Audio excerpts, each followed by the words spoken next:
दोस्तों की हाल है, ठीक हो। मैं ਤੁਹਾਡਾ भाई शान अली, मेरा चैनल है पंजाब कल्चर। अज मैं प्यारे भाई आज छोटा जिहा एक मसला जिहड़ा है ना, एक छोटा जिहा मसला यानी कि तुहानूं दस्सण लगा कि जिहड़ी साडी फ्रीक्वेंसी ज़्यादा अप हो जाती है या डाउन हो जाती है, उनके बारे की मतलब है, किस तरह उन्होंने एक जगह ते स्टेबल किया जा सकता है। तो अच्छा आपां वीडियो शुरू करने हैं कि फ्रीक्वेंसी जंप मारदी यानी कि तुसीं यही समझ लो 1500 18 20 25 तक जा रही है। तो उन स्टेबल रखने वास्ते उनका तुहानूं मैं तरीक़ेकार दसना बिल्कुल शार्ट जिहा तरीके नाल। अच्छा आपां सब तो पहले चलिया जाना है जी PBH जाके PBH 4 ते आ जाना है, ठीक है।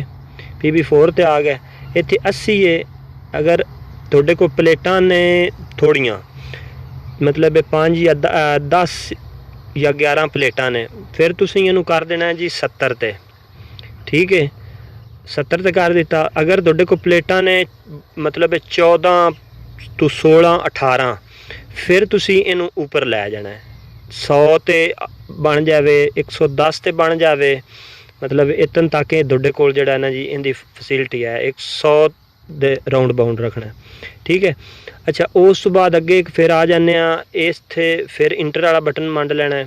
अच्छा जी फिर इस तो बाद अपना PB 5 आ जाता है, ठीक है। इनू असी कर लवांगे जी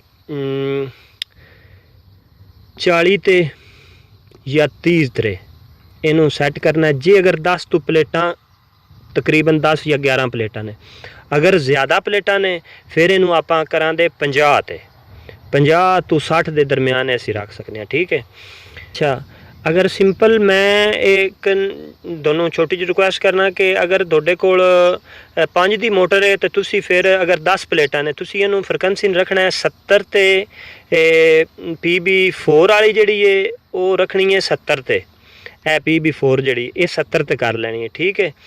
तो दूसरी जिहड़ी है PB 5 उन्होंने असी कर देना है 30 ते, ठीक है।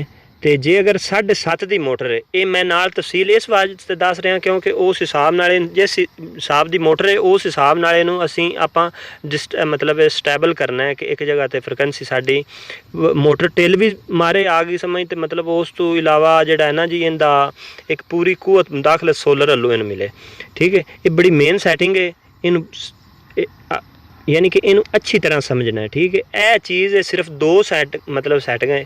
इनू अगर असी सही तरीके ना कंट्रोल कर लां तो साडा इंशाल्लाह 12 सुबह फजर टाइम चलेगा और शाम देर पा तक चलता रहेगा इंशाल्लाह। मेरा तुहाडा वादा है अल्लाह के हुक्म नाल। जे अगर वीडियो पसंद आई है तो मेरे हक सिर्फ और सिर्फ दुआ करनी है, ठीक है। अल्लाह तुहानूं खुश रखे, बहुत बहुत मेहरबानी। इस तरह की वीडियो वेखण वास्ते मज़ीद जिहड़ा ना मैं इंशाल्लाह ताला करां दा कोशिश।